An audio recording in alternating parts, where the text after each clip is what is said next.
입어주세요. 예.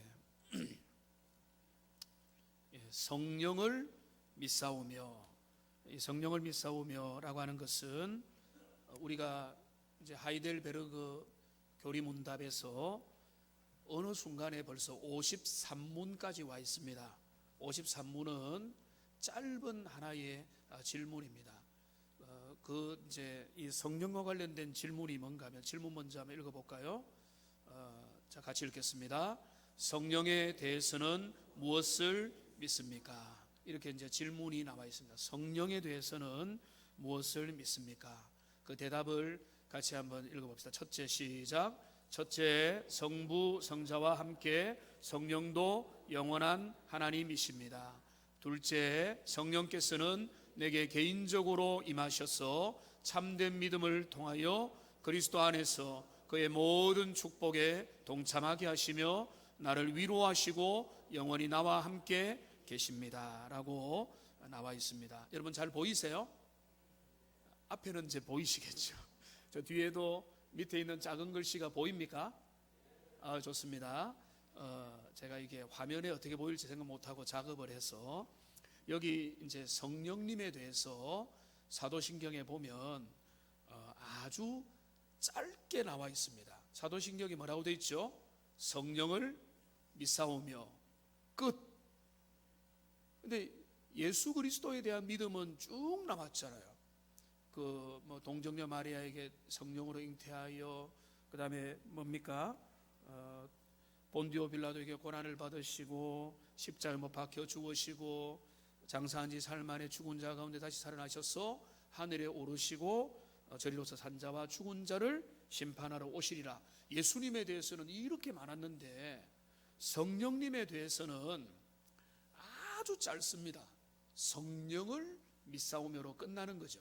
근데 그 이제 의미가 뭔지를 좀 정리를 해보면, 먼저는 우리 성령님 자체가 주인공으로 나서기를 별로 안 좋아하세요. 성령님은 너무나 중요한 존재지만은 성부, 성자, 성령님 중에 우리 성령님은 원래 겸손하신 분이십니다. 그러니까 예수님 저리 가세요, 성부 하나님 기다리세요, 내가 주인공이 될래요, 이렇게 안 하세요. 그러니까 우리 성령님의 성품 자체가 아주 겸손하시기 때문에 본인이 잘 드러나지 않는 그런 게 첫 번째 있고요. 그 다음에는 이 사도신경이 만들어지는 그 시대의 특징들도 무시 못합니다. 그 시대에 제일 많이 부각된 게 누군가 하면 예수님이 어떤 분이냐에 대해서 이제 많이 부각을 했고, 예수 그리스도에 대한 것들을 훨씬 더 집중을 했던 겁니다.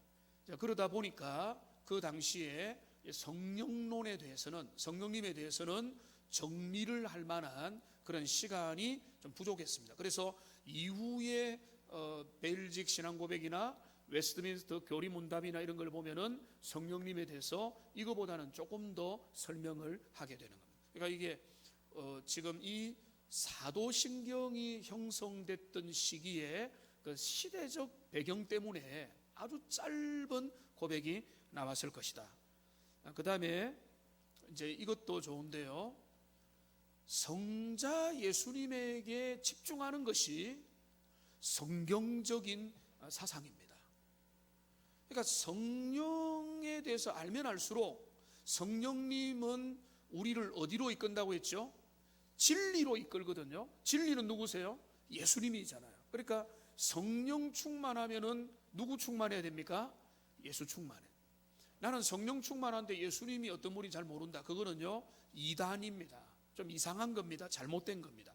성령님은 우리를 그리스도께 주목하게 만들고 내 마음에 성령으로 채워진다는 것은 예수님의 사역, 예수님의 인격, 예수님의 말씀, 예수님에 대해서 훨씬 더 깨닫게 되는 거예요. 내가 예수님에 대해서 더 알게 됐다. 이거 누가 작동하시는 거죠? 성령께서 내 안에서 작동하시는 거예요.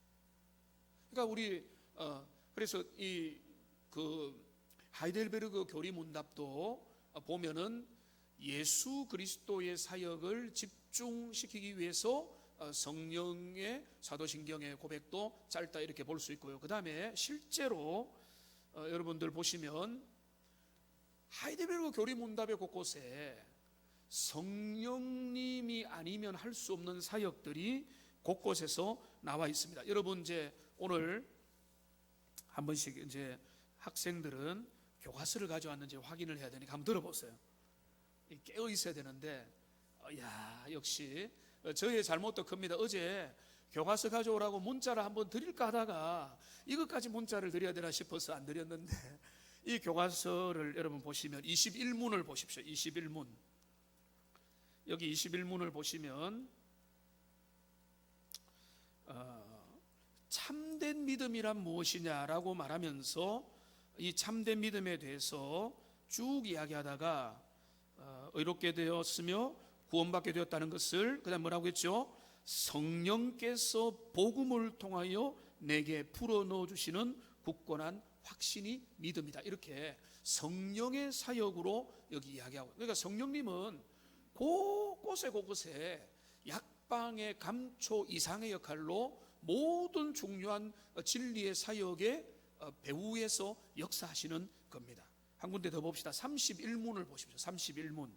여러분 이제 안 가지신 분은 조금 불편하신데 가지신 분들의 혜택으로 해서 31번에 보면 예수 그리스도의 기름 부음 받으심에 대해서 설명하면서 여기 대답에 보면 뭐라고 되어 있는가 하면 예수님이 그리스도라고 부름을 받는 그 대답이 뭔가 하면 성부 하나님께서 세우시고 성령으로 기름 부음을 받았기 때문입니다 라고 해서 성령의 사역을 여기서도 밝히고 있죠. 그 다음에 하나만 더 보겠습니다. 67문을 보십시오. 67문 67번째 이 질문에 보면 말씀과 성례 사역을 의미를 말하면서 이 대답이 보면은 바로 그렇습니다. 성령께서는 복음을 통하여 우리에게 가르치실 뿐만 아니라 거룩한 성례를 통하여 우리에게 그것을 받아들이게 한다. 그래서 이 하이델베르그 문답의 곳곳에 성령님이 아니면 할 수 없는 믿음의 사역과 그리스도의 구속의 사역과 말씀의 사역과 성례의 사역에 대해서 곳곳에 포진해서 성령의 사역을 논하고 있기 때문에 여러분이 그것을 잘 염두에 두면 되겠습니다. 그러니까 이런 제가 볼 때 4가지 정도 이유로 성령님이 겸손한 분이고 그 시대의 교리를 만드는 과정에서 시대의 특징도 있고 성자 예수님에게 집중하는 게 성경적이기도 하기 때문에 그렇지만은 이 하이델베르그 문답의 곳곳에 성령의 사역이 녹혀져 있는 것이다 라고 하는 것입니다. 자, 그래서 자, 첫째 한번 읽어봅시다. 시작. 자, 이 대답을 바꾸면 이게 뭔가 하면 이게 좀 첫 번째 대답은 뭔가 하면 성령님이 어떤 분이시냐라고 하는 것에 대한 대답입니다. 성부 성자와 함께 성령도 영원한 하나님이십니다라고 고백을 하는 거죠. 그 다음에 둘째는 안 읽으셔도 되겠습니다. 둘째 같이 읽어주세요. 시작.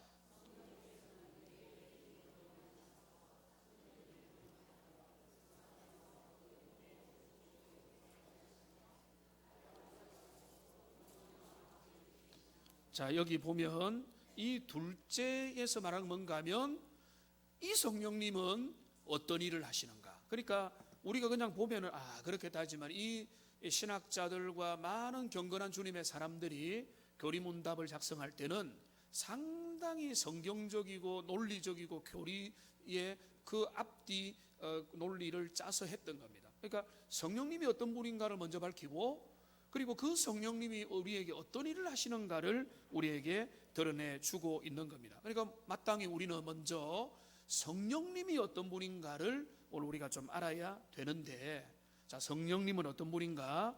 이제 몇 가지로 말씀을 드리는데, 자, 1번 첫째, 성령은 어떤 분입니까? 인격을 지니신 분이십니다.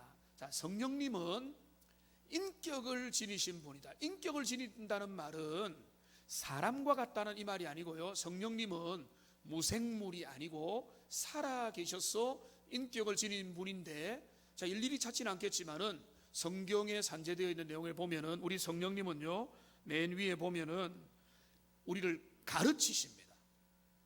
인격을 지니셨으니까 가르치죠. 무생물이 우리를 가르칩니까? 이 파워포인트 레이저 빔 쏘는 이게 이제 리모컨이 저에게 가르칩니까? 안 가르치죠. 그러나 성령님은 우리를 모든 진리로 이끌고 우리를 가르치신다는. 그 다음에 그 오른쪽에 보면은 말씀하십니다. 사도행전 제가 근거 구절을 들었는데 성령님은 제자들에게 말씀하시고 사도들에게 말씀하시고 오늘 주의 백성들에게 말씀하시고 오늘 성령님은 기도하는 하나님의 백성에게도 말씀하죠. 너 회개해라. 너 나의 기쁨이 되기 원하니? 너 하나님께서 성령께서는 오늘도 우리에게 말씀하시는 분이기 때문에 인격적이고요. 그 다음에 성령께서는 우리를 위하여 로마서 8장 26절에 보면은 친히 뭐 하신다고요? 간구하시는 분이세요. 성령님이 기도하시는 거예요. 우리 안에서 우리 그리스도의 영이신 성령께서 우리를 위하여 간구하시고, 그 다음에 또 여기 보면 성령님은 뭐 하시는가 하면 근심하세요. 이거는 잘 안 보이시죠?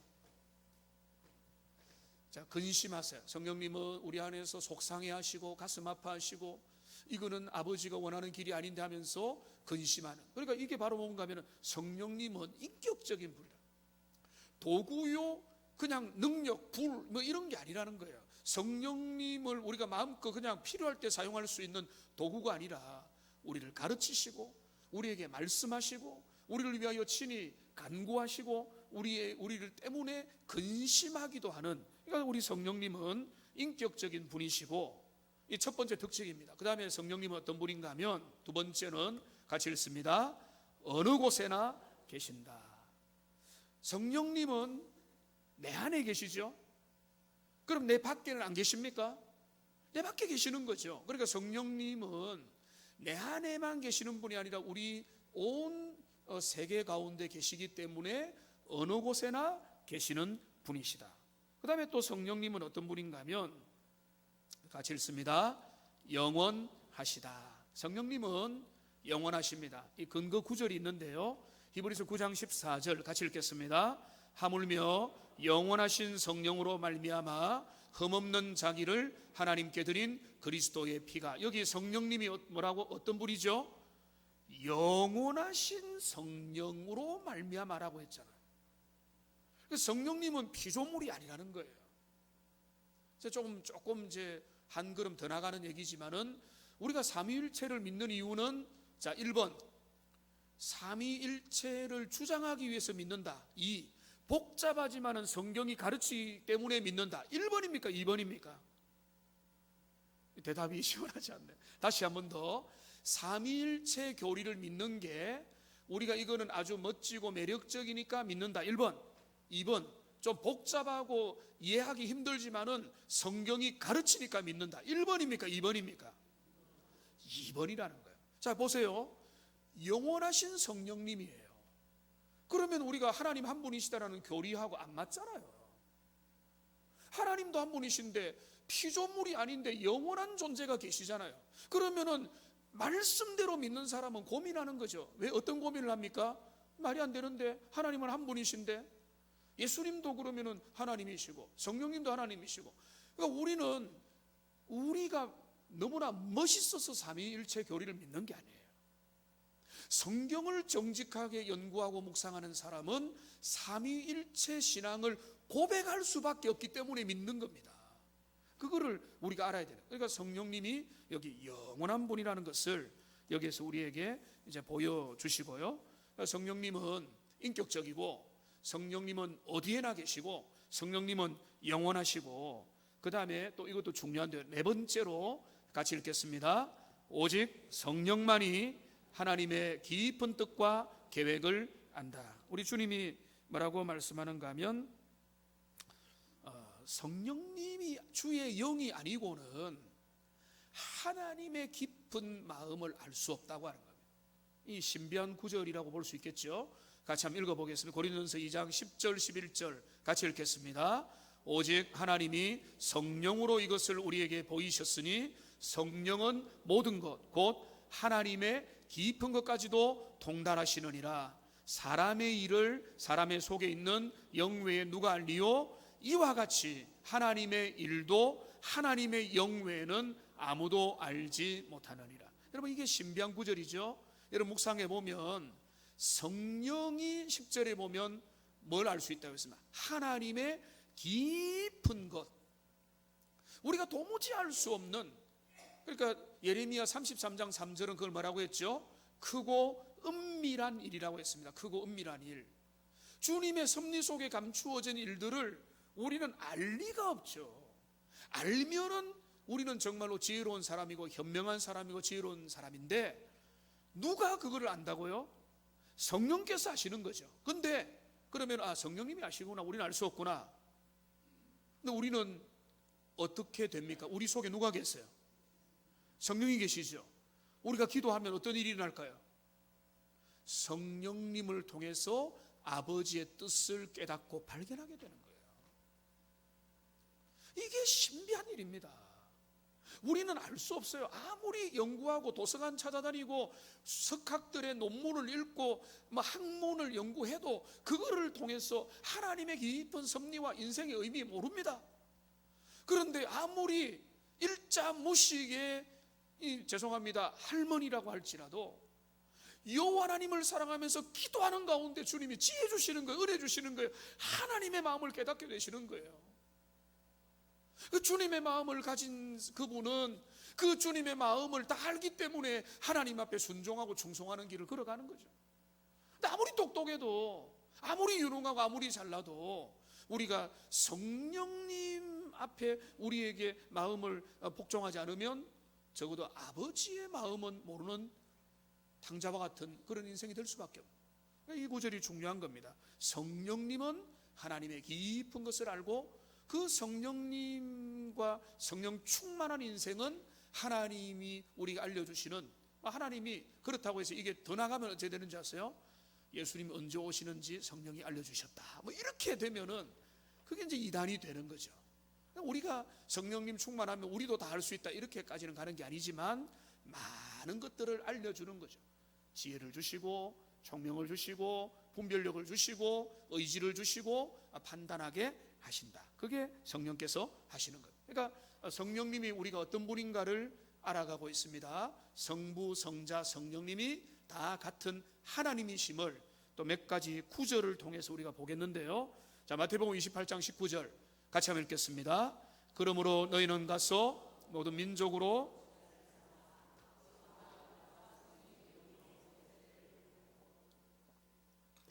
자, 우리가 하나님이 진짜 한 분밖에, 성부 하나님만이 진짜 하나님이라면 이 구절은 이렇게 되면 안 되죠.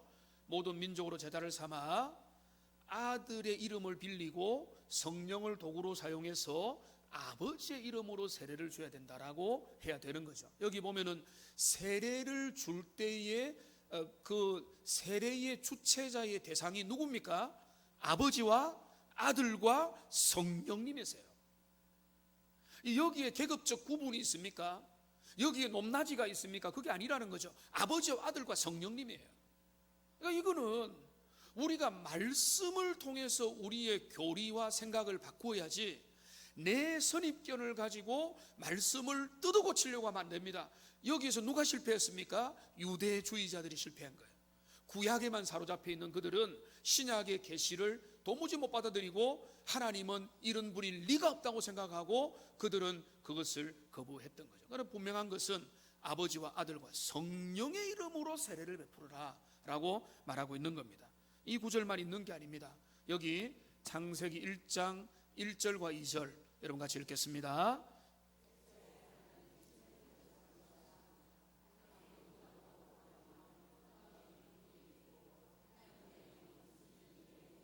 자, 여기 보면 이 구절 안에서는 하나님의 역사가 창조의 주인공으로 보이는데, 이제 여기에 보면 성령께서 창조할 때부터 개입하셨다는 게 나와 있죠. 바로 처음부터 나와 있습니다. 성경을 열자마자 뭐라고 했습니까? 하나님의 영은 수면 위에 운행하시리라. 성령님이 자가용입니까? 그 말이 아니잖아요. 성령께서 창조 현장을 누비고 다니셨다는 거죠. 그리고 여기에는 안 나와 있지만은, 자, 하나님이 세상을 뭐로 만드셨죠? 말씀으로 만드셨잖아요. 그러면 예수님은 요한복음 1장 14절에서 어떤 분입니까? 말씀이 육신이 되신 분이시잖아요. 그러니까 창조의 주역이 누구냐? 성부, 성자, 성령님이지. 그리고 여기 성령님께서 창조의 주역인 것을 우리가 알 수가 있고요. 그 다음에 또 성령님이 성부, 성자와 같은 분이심을 또 대표적인 구절이, 자, 아나니아와 삽비라가 주님을 속였습니다. 자, 3절에서는 네가 누구를 속였다고요? 성령을 속였다고 말하고, 바로 그 다음 9절에서는 사람에게 거짓말을 한 것이 아니라 누구에게 했다고요? 하나님에게 했다. 그래서 성령님을 속이는 것이나 성부 하나님을 속이는 거나 똑같은 거라고. 그러니까 여기에서도 성령님과 하나님을 똑같은 문맥에서 똑같은 분으로 소개를 하고 있습니다. 너무 많기 때문에 하나를 더 하면은, 고린도서 3장 16절은 우리의 몸에 있는 이 우리의 몸을 성전이라고 하면서 하나님의 전이라고 말했어요.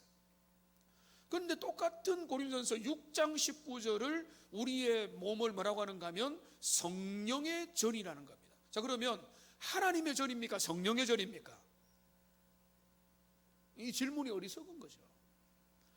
삼위일체 하나님께서 우리의 몸 가운데 온전히 역사하시는 거죠. 성령께서 내주하시고, 그러니까 하나님의 전이 되는 거죠. 이거를 교차로 사용해도 전혀 문제가 없다는 겁니다. 그러니까 여러분, 우선은 자, 성령님이 어떤 분이냐라고 할 때, 성령님은 성부, 성자와 동일하신 하나님이시다. 이분은 인격을 그대로 지니고 계시고, 이분은 또 어디에나 계시고, 또 이분은 또 그 다음에 뭐라고 했죠? 어디에나 계실 뿐만 아니라 또 영원하신 하나님이시고, 하나님의 깊은 것을 우리 성령 하나님이 많이 알 수 있는 분이다. 그리고 근거 구조를 통해서 우리가 하나 정리합시다. 성령님은 하나님의 능력만이 아닙니다. 하나님의 도구만이 아닙니다. 성령님이 하나님이십니다. 자, 이거를 우리가 확실하게 지식적 근거를 가지고 믿음으로 고백하는 하나님의 사람들 되시기를 주님의 이름으로 축복합니다. 우리 성령님에 가져야 될 가장 첫 번째 중요한 겁니다. 성령님은 영원하신 하나님이시다. 두 번째로, 우리가 이 하이델베르그 문답 53문에서 그러면 성령님은 어떤 일을 하시는가? 자, 이 둘째 같이 한번 읽어보겠습니다. 시작. 성령께서는 내게 개인적으로 임하셔서 참된 믿음을 통하여 그리스도 안에서 그의 모든 축복에 동참하게 하시며 나를 위로하시고 영원히 나와 함께 계십니다. 저는 이런 내용이 너무 논리적이라서 좋은 면이 있습니다. 자, 이게 이제 딱 논리적으로 분석을 해보면 이렇게 나오거든요. 성령께서 내게 개인적으로 임하셔서 참된 믿음을 통하여 그리스도 안에서 세 가지 유익을 우리에게 주시는 거예요. 첫째는 뭔가 하면 그의 모든 축복에 그리스도 안에서 동참하게 하시고 나를 위로하시고 영원히 나와 함께 하신다. 이게 이제 하이델베르그 교리 문답에 남겨져 있는 깊은 신학적인 측면입니다. 그냥 뭐 수필 쓰듯이 생각나로 적은 게 아니라 그 성령님이 어떤 일을 하시는가를 아주 잘 적어 놓은 거예요. 이걸 좀 따라가 보면, 먼저는 뭔가 하면 성령께서는 어떻게 역사하십니까? 내게 개인적으로 임하십니다. 우리가 예수님을 주로 고백할 때 성령님은 중생의 영으로 우리들 가운데 임하세요. 니고데모가 주님 앞에 찾아왔습니다. 니고데모가 예수님에게 뭐 이런 대화를 하다가 예수님 뭐라고 했습니까? 네가 다시 태어나야 된다. 다시 어떻게 태어납니까? 예수님 뭐라고 하셨죠? 사람으로서는 안 되지만은 주의 영으로서 가능한 일이다. 성령께서 하는 일이 뭔가 하면 사람을 중생시키는 본 어게인 하는 역사를 성령께서 일으켜 주시는 겁니다. 그런데 그러니까 중생케 해서 신자 가운데 성령이 찾아오시고 그러니까 그건 뭔가 하면 개인적으로 임재하는 겁니다. 그리고 영원히, 그러니까 그러면 자, 들락날락 하시는 분이 아니시라는 말이에요. 그런데 성령께서 누군가에게 잠시 외적으로 그 은혜를 주셨다가 사라져버리는 경우가 얼마든지 있을 수 있습니다. 사울에게 그랬고요, 수많은 사람들에게 종교적인 빛을 잠시 보이는 같이 했지만은 그러나 그 마음에 중생의 은혜까지는 주지 않은 경우가 얼마든지 있습니다. 그러니까 여러분 그거 속으면 안 돼요. 평생을 종교인으로도 살아갈 수 있습니다. 그러니까 중생의 역사가 반드시 일어나야 됩니다. 우리가 알 수 없습니다. 시점도 모릅니다. 그러나 믿음으로 고백하는 자들에게 주님이 어떤 일을 하면 성령께서 우리의 마음을 변화시켜서 개인적으로 그때부터 임하는 것입니다. 그래서 고린도서 6장 19절에 보면 너희 안에 계시는 성령님이라고 말하고, 사도 바울도 성령이 너희 안에 계시는 알지 못하느냐라고 자주 말씀을 하는 거죠. 그러니까 근데 제일 어려운 게 뭔가 하면 개인적으로 임하셔서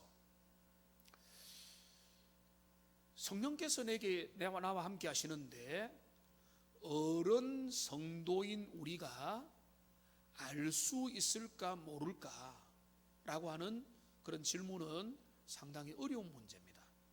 어떤 분들은 모를 수도 얼마든지 있다라고 말하지만, 그러나 저는 구원의 확신이라는 측면에서 말하자면 어린아이들이 모를 수 있고요, 신앙의 초기에 모를 수 있지만 내 안에 성령님이 계시는 것을 정상 신자라면 모르는 것은 말이 안 된다고 저는 믿는 사람이에요. 그러니까 여러분들 좀 염려하면서 들으십시오. 나는 내 안에 주님이 나와 내주 동행하는 거 잘 모르겠는데, 그러면 한 50% 이상의 확률로 내주 동행 안 하실 확률도 있습니다.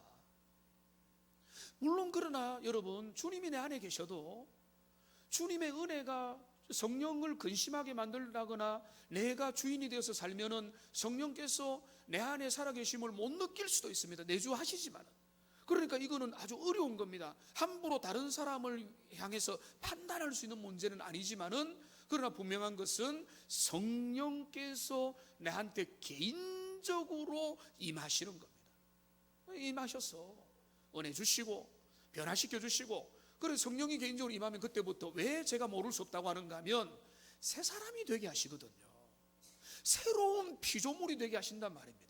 그러면은 생각이 다르고 언어가 다르고 사고방식이 다르고 문화가 다르기 때문에 이제는 옛사람과 다른 것들을 향해서 생각하기가 그때부터 일어나기 때문에 초기에는 모르지만은 알 수밖에 없는 그런 일이다라고 하는 겁니다. 그러니까 개인적으로 임하신다.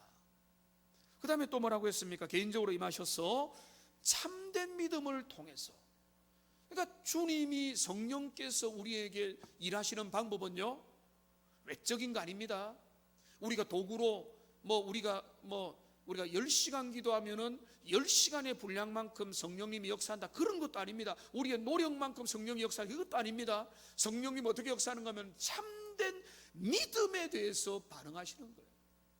진짜 믿음으로 주님 앞에 나갈 때, 진짜 하나님의 말씀을 의지하고 나갈 때, 엘리야가 제가 오전에 말씀드렸잖아요. 실력도 없고 넘어지기도 했지만은 그가 주님의 그 예언의 말씀을 믿었잖아요.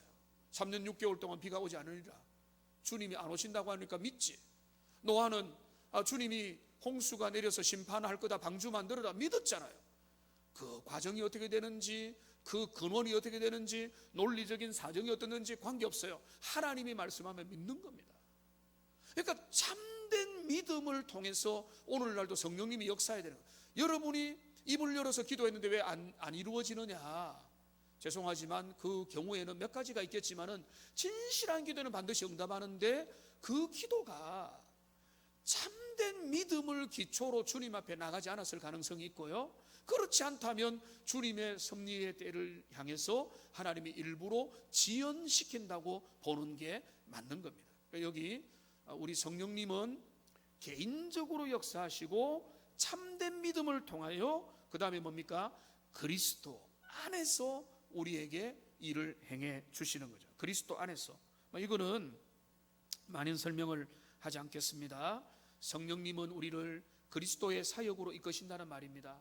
성령께 충만하고 성령님이 나를 장악하면은 내가 뭐 이상한 사람이 되어서 무아지경에 빠지고 이상한 말을 하고 이상한 은사를 표현하고 그래서 아주 절제 없는 삶을 하고 술 취한 사람처럼 저는 게 절대 아니에요. 성경을 보세요. 성령이 충만하면요, 지성이 열립니다. 판단력이 생깁니다. 훨씬 더 견고합니다. 시간을 낭비하지 않습니다. 필요한 일에 집중합니다. 그리스도의 복음 앞에 아주 담대한 사람으로 바뀌게 되는 거죠. 그러니까 그리스도 안에 있게 하는 거죠. 그리스도 안에서 이제 세 가지 유익을 얻게 하는데요. 자, 첫 번째 유익을 같이 한번 읽어보겠습니다. 시작. 그의 모든 축복에 동참하게 하시며. 자, 그의 모든 축복에 동참하게 하시며. 여러분의 신앙의 수준만큼 그리스도 안에 놓여 있는 축복의 크기를 읽을 겁니다. 그냥 막연하게 구원, 생명 이렇게 말하는 분들도 있겠고, 하늘 보좌에 계신 그리스도가 우리에게 주시는 그 놀라운 은혜와 그 축복들에 대해서 셀 수 있는 것들이 있겠는데요. 모든 축복은 뭐 정리를 하면은, 첫째는 뭔가 하면, 모든 축복은 우리가 그리스도 예수 안에서 구원받아서 하늘에 속한 복음의 자녀가 되게 하는 축복이고요. 그 다음에 그 모든 축복 중에 하나는 뭔가 하면, 하나님의 말씀을 듣고 읽고 깨닫게 되는 게 성령의 사역이에요.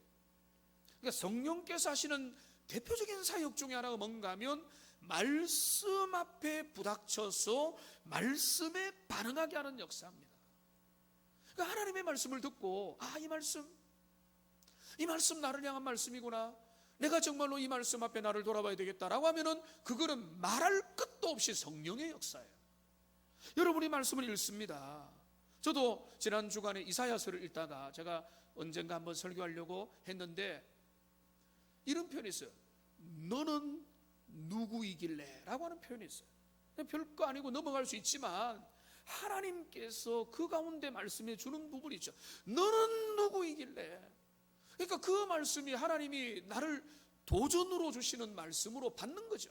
우리 말씀을 읽을 때, 뭐 설교를 들을 때, 또 말씀을 또 나눌 때, 제가 이야기했지만은 또 누구와 신앙의 교제를 하다 보면은 성령의 은혜를 도리어 받는 경우도 많이 있습니다. 저만 주는 게 아니죠. 우리 집사님을 통해서도, 청년을 통해서도, 권사님을 통해서도, 장로님을 통해서도, 한 형제를 통해도, 우리 청년들 주님의 믿음으로 서 있는 모습만 봐도 은혜를 받게 되는 거죠. 그 한마디 말에 주님 앞에서 도전을 받게. 그러니까 성령의 모든 축복 중에 하나가 또 뭔가 하면 말씀을 깨닫게 하는 역사가 있는 겁니다. 그렇기 때문에 그걸 사모해서 오늘도 이 자리에 오신 거 아니겠습니까? 여러분, 성령의 말씀을 깨닫게 하는 역사를 매 순간 경험하는 여러분들 되시기를 주님의 이름으로 축복합니다. 성령께서는 또 어떻게 우리에게 축복을 주시는가 하면, 모든 순간순간 하나님의 인도를 받게 하신다. 그게 바로 성령의 놀라운 축복이다. 그러니까 크게 말해서 우리를 구원의 자리로 이끌어가게 하시고, 하나님의 말씀을 통해서 훈련받고 교훈받고 경계받게 하시고, 우리의 순간순간에 주님의 인도를 하게 받게 하시는 그리스도 안에서 모든 축복에 우리가 동참하게 되는 겁니다. 누가 동참하죠? 개인적으로 성령 충만한 사람이. 그러니까 내가 성령의 은혜 없으면요, 은혜에서 배제되는 겁니다. 그래서 어렸을 때부터 인사 중에 저는 참 맞다고 생각하는 인사가 하나 있어요. 은혜의 자리를 사모합시다.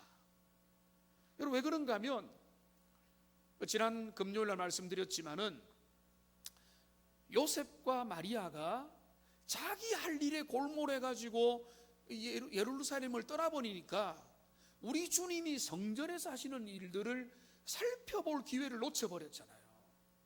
그러니까 우리는 은혜 받을 자리, 언제 어떻게 주님의 은혜가 임할지 모르기 때문에 은혜를 사모하기 위해서 은혜 받는 자리, 말씀의 자리, 예배의 자리, 또 내가 은혜 받을 수 있는 그 자리를 사모하면서 지키는 하나님의 사람들 다 되시기를 주님의 이름으로 축복합니다. 그래서 첫 번째 유익은 그리스도 예수 안에서 모든 축복에 뭐하게 한다고요? 동참하게 만드는 게 성령의 사역이에요.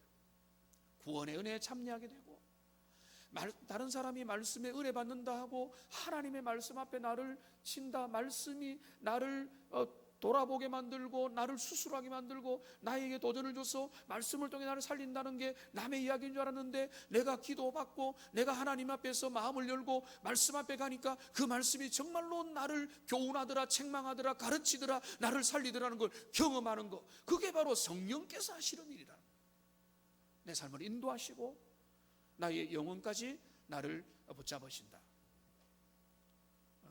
축복에 동참하게 하시고요. 그 다음에 두 번째 유익입니다. 같이 읽겠습니다. 나를 위로하신다.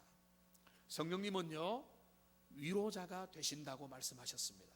예수님이 하늘에 가시기 전에 제자들에게 내가 너희들에게 누구를 보내주겠다고 했죠? 성령님의 별명이 있잖아요. 또 다른 보혜사, 파라클레토스. 또 다른 보혜사니까, 보혜사라는 말이 어렵죠. 영어로 뭔지 아세요? 한번 따라 합시다. 헬퍼. 발음 좋습니다. 한 번 더요. 헬퍼. 도와주는 분, 조언자, 상담자, 위로자입니다. 내 옆에서 나를 이끌고, 나를 때로는 흔들고, 나를 흔들어 깨우고, 나를 지지하고, 나를 위로하고, 나를 훈계하고, 나를 가르치는, 일평생 나를 떠나지 않으면서 내 옆에, 여러분 개인과의 교습이 얼마나 비싼 줄 알잖아요. 근데 성령께서 나 옆에서 진리에서 떠나지 않도록, 진리 앞에 서도록 나를 계속 교훈하고 훈계하고 나를 위로하고 격려하는 역할을 하신다. 그래서 성령께서는 나를 위로해 주시고요, 하나님의 말씀을 주심으로 또 우리를 위로하는 겁니다. 어떨 때 우리가 힘들고 고날 때 말씀으로 위로받죠. 자, 이사야서를 정독을 좀 최근에 몇 주 동안에 좀 하면서, 그 말씀이 얼마나 위로도 되고 도전도 되죠.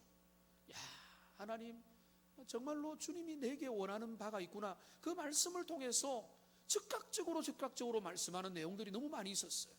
그래서 이사야서가 너무 좋다고 하면서, 그때 제가 마침 40장부터 쭉 읽는 타이밍이라서 그 뒤에 위로와 회복의 말씀이거든요. 그러니까 그 주님의 그 말씀들을 읽었는데, 우리가 말씀을 읽으면서 위로받고, 여러분이 설교를 듣다가 문제 앞에 위로받고, 그 말씀이 나를 위로해 주시구나, 말씀을 통해서 깨닫게 하시고 듣게 하시고 감동을 받게 하시고 위로를 받게 하는, 나를 위로하는 성령님의 역사가 그렇게 나타나는 겁니다.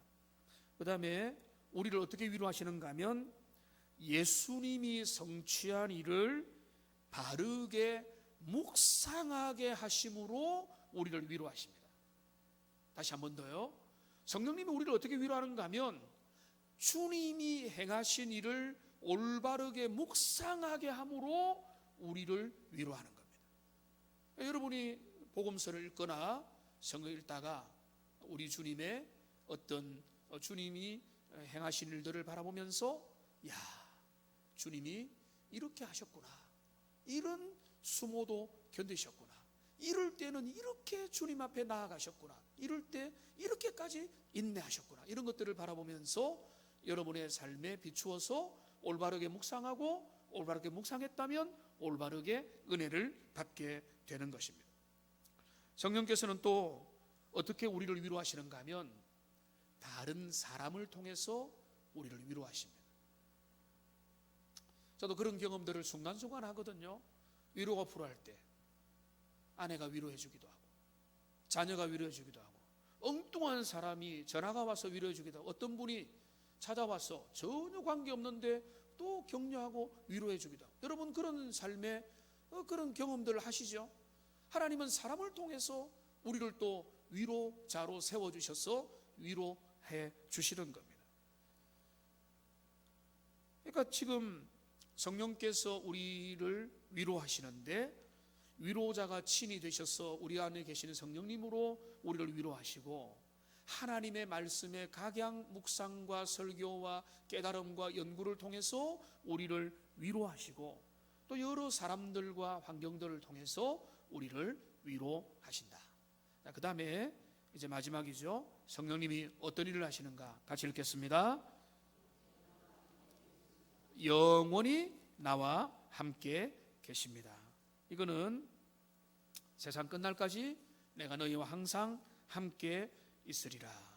우리 주님께서 그리스도의 영이신 성령을 우리에게 보내주셔서 영원히 우리와 함께 하셔서 우리를 교제로 이끌어 주시고 하나님의 은혜로 이끌어 가시는 겁니다. 이제 말씀이 이렇게 이제 전체 성령론에 대해서 신학교에서는 이 성령론을 보통 한 학기를 배웁니다. 그래서 성경에 나타난 성령에 대한 언급된 모든 내용들을 다 정리를 해서 분류를 하고 주제별로 해서 이제 그 하는데 한 학기 동안 하면은 좀 더 전문적으로는 배울 수 있지만 오늘 말씀드렸던 내용에 핵심이 다 들어가 있습니다. 두 가지죠. 첫째 뭡니까? 성령님이 어떤 분인가? 두 번째, 성령님이 어떤 일을 하시는가? 이거 우리가 알면 되죠. 성령님은 참된 하나님이시다. 성령님은 우리와 동행하시고 우리에게 개인적으로 임하셔서 참된 믿음을 통하여 그리스도 안에서 그의 모든 축복에 우리를 연결하여 동참하게 하시고 나를 위로하시고 영원히 나와 함께 하신다. 이거를 외울 수 있다면 좋겠지만 외우는 게 중요한 게 아니라 이런 성령님의 일평생 동행해 가시는 사역을 항상 인식하면서 나 혼자 산다고 나 혼자 이 길을 간다고 외로워하지 말고 성령님과 함께 걸어가고 함께 성령님을 함께 모시고 살아가는 우리 성도들이 서로 격려하고 의지해서 함께 믿음의 길 아름답게 걸어가는 복된 주님의 백성들 다 되시기를 주님의 이름으로 축복합니다. 기도하겠습니다. 살아계신 하나님, 오늘 너무나 짧은